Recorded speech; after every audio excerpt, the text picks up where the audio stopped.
મહુવા શહેરના ખારજાપા વિસ્તારમાં રમેશભાઈ વીરાભાઈ દોણાશિયા અને તેમના પત્ની ભારતીબેન દોણાશિયાની મોડી રાત્રિના અરસામાં તેમના જમાઈ અજય રાજુભાઈ ભીલે કોઈ અણબનાવના મામલે તીક્ષ્ણ હથિયારોના ઘા ઝીકી હત્યા કરી દીધી હતી. હત્યાને અંજામ આપી આરોપી ફરાર બન્યો હતો. જ્યારે બનાવની જાણ થતાં મહુવા પોલીસ કાફલો ઘટનાસ્થળે પહોંચે વધુ તપાસ હાથ ધરી હતી. બીજી તરફ પોલીસે દંપતીના મૃતદેહનો કબજો લઈ પીએમ માટે ખસેડવાની તજવીજ હાથ ધરી હતી. હત્યાના બનાવને પગલે લોકોના ટોળે ઘટનાસ્થળે પહોંચ્યા હતા. હત્યાને અંજામ આપનાર જમાઈને ઝડપી પાડવા પોલીસે અલગ અલગ ટીમો બનાવી તપાસનો ધમધમાટ શરૂ કર્યો હતો.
કોઈ પિક્ચર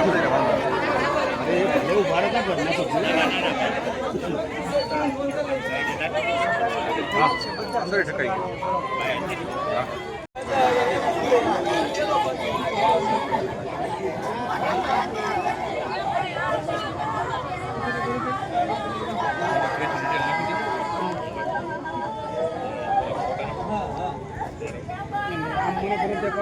ગયું.